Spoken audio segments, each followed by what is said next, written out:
On est à plus de 450 armes récupérées, plus de 250 criminels arrêtés. Info 243 au cœur de l'actualité. Arrivé à la tête du commissariat provincial de la police nationale congolaise en Ituri au mois de mai 2021, le commissaire divisionnaire adjoint Ngoïsengelo Séguin s'était immédiatement engagé dans la redynamisation des actions de ses services de sécurité en vue de mettre fin à la psychose qui régnait au sein de la population et regagner la confiance de cette dernière. Donc il y avait une sorte de pression sur la ville de Bunia, une psychose permanente, un sentiment d'insécurité. Il fallait travailler là-dessus pour endiguer l'insécurité et avec le niveau élevé de notre présence, patrouille tournée, enlever de la population de Bunia cette psychose.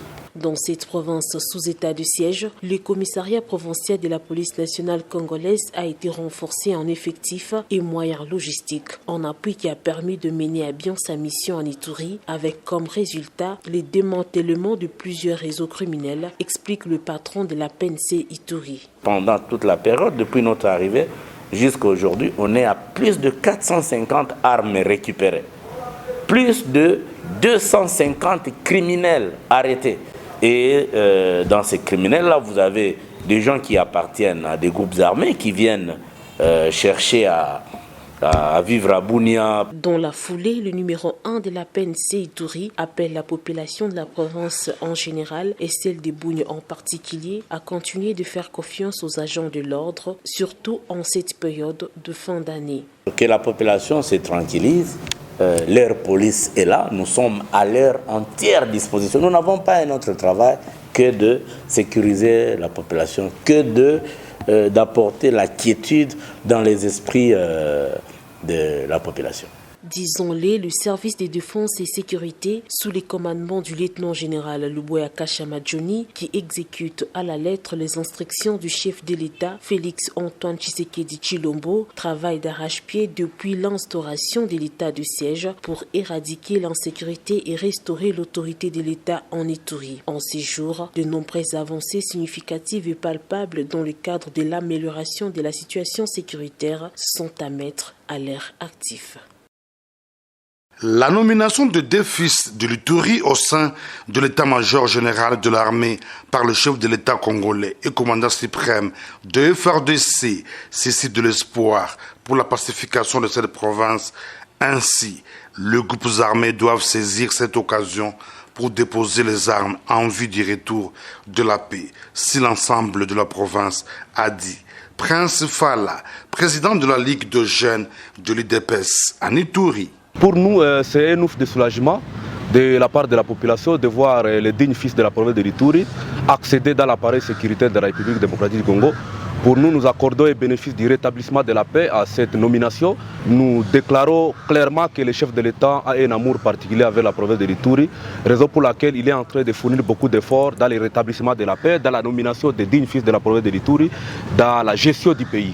Nous voudrions demander à toute la population de l'Ituri, à tous les jeunes de la province de l'Ituri, de bien vouloir saisir cette opportunité, de la confiance envers le chef de l'État, de pouvoir accompagner les dignes fils de la province de l'Ituri pour le rétablissement de la paix.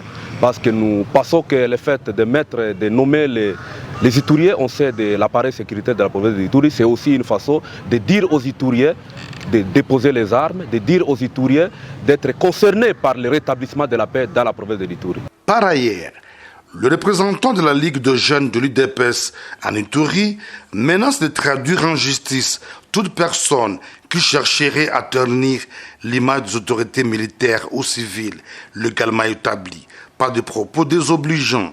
Nous voulons lancer d'abord un message aux politiciens qui ont élu domicile leur circonscription électorale comme les plateformes des réseaux sociaux.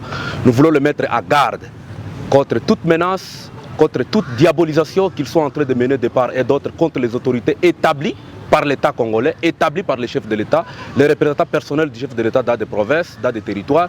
Nous les mettons à garde. À la prochaine occasion, nous, l'IDPS, nous allons nous réserver le droit de saisir la justice pour que la justice puisse apprendre à eux, afin que la justice remette toutes les autorités à droit. Dans une ordonnance présidentielle rendue publique il y a quelques jours, le commandant suprême des forces armées a élevé et nommé le général-major Jacques Tchaligonzandourou en qualité de chef d'état-major adjoint de FARDC en charge des opérations et renseignements, ainsi que le général-major Thomas Kisezo comme sous-chef d'état-major chargé de l'administration au sein de l'armée loyaliste. Venus de tous les coins et recoins de l'Ituri et du Haut-Ouélé, 358 candidats civils, policiers et militaires ont pris part ce dimanche au concours national de recrutement de magistrats CONAREM 2022 à Bunia. Augmenter l'effectif des magistrats est la preuve manifeste de la détermination du magistrat suprême. Le chef de l'État, Félix Tshisekedi Tshilombo, a amélioré le fonctionnement de l'appareil judiciaire du pays, car du temps que la justice élève une nation, a souligné le gouverneur militaire de l'Ituri, lieutenant-général Luboya Nkansha-Madjoni, qui a présidé la cérémonie officielle du lancement de ces concours. C'est ici pour moi l'occasion de rendre des hommages les plus déférents au président de la République, chef de l'État, commandant suprême des FARDC de la police nationale, surtout magistrat suprême, son Excellence Félix Antoine Tshisekedi Tshilombo, pour des efforts si louables qu'il ne cesse de fournir afin que notre pays puisse retrouver la paix et consolider l'état de droit. Occasion pour le colonel Nzaou Keba, chef de la délégation du Conseil supérieur de la magistrature, de rappeler aux candidats quelques consignes à observer. De l'ouverture de malles contenant les items devant le candidat à la distribution de ces items dans la grande salle de l'université de Bunia, le gouverneur militaire, le lieutenant-général Luboya Nkansha-Madjoni, juriste de formation, a remercié le commandant suprême pour cette opportunité offerte aux jeunes de l'Ituri et de Haut-Ouélé en particulier et ceux de la RDC en général. Cet examen, moi je suis juriste comme vous le savez, pour le faire ce n'était pas facile. Il y a 30 ans, nous avons terminé. Pour avoir accédé au barreau, à la magistrature, ce n'était pas une chose facile. Mais aujourd'hui, je pense qu'on vient de régulariser. Et là, c'est vraiment le cas de remercier le président de la République, commandant suprême, pour cette chance-là qu'il vient de donner aux jeunes. Et aussi, c'est une chance, pourquoi? Parce qu'on va renouveler. Vous savez, la jeunesse amène l'espoir. Rappelons que cette évaluation vise également à rapprocher les justiciables de leurs juges naturels, car le premier devoir d'un magistrat est d'être juste avant d'être formaliste, a dit Voltaire.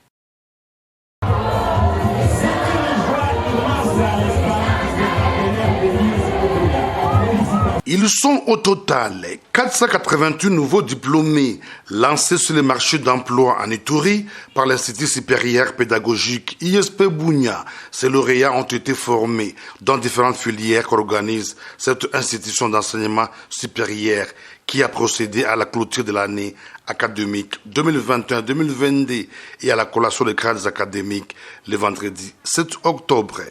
Occasion pour son secrétaire académique, le chef de travaux, le Kuninembe, d'appeler les récipiendaires à ne pas s'enrôler dans les groupes armés. Les lauréats ont été chargés et nous leur avons demandé de ne pas intégrer les groupes armés parce que les diplômes qu'on leur a donnés sont incompatibles avec la rébellion. Les lauréats ont promis de faire rayonner l'image de l'ISP dans la vie pratique. Heureux lauréats, allons dans la vie active. Et portons les donneurs et les enseignes de l'ISP Bunia.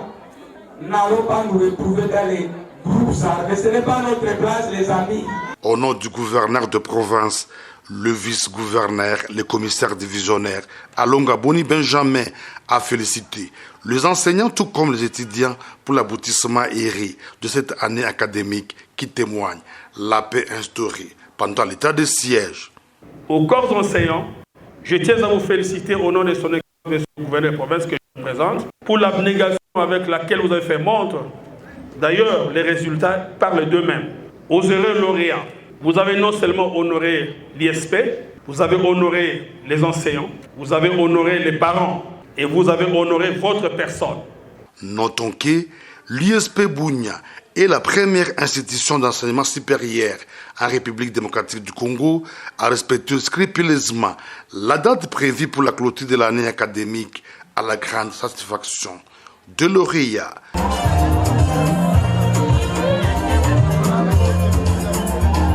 Accroissement des recettes à la sous-direction de douanes et axes en Ituri. Elle passe de 4 milliards de francs congolais le mois à plus de 9 milliards. Cette performance est le résultat de l'accompagnement de l'administration militaire de l'Ituri à cette régie financière dans la lutte contre la contrebande et la fraude douanière dans cette province, a reconnu le numéro 1 de la douane en Ituri, Paul Kayembe, 8 mois après sa prise de fonction. Sans être contredit qu'avant l'état de siège, on n'avait pas le niveau de recettes que nous avons actuellement.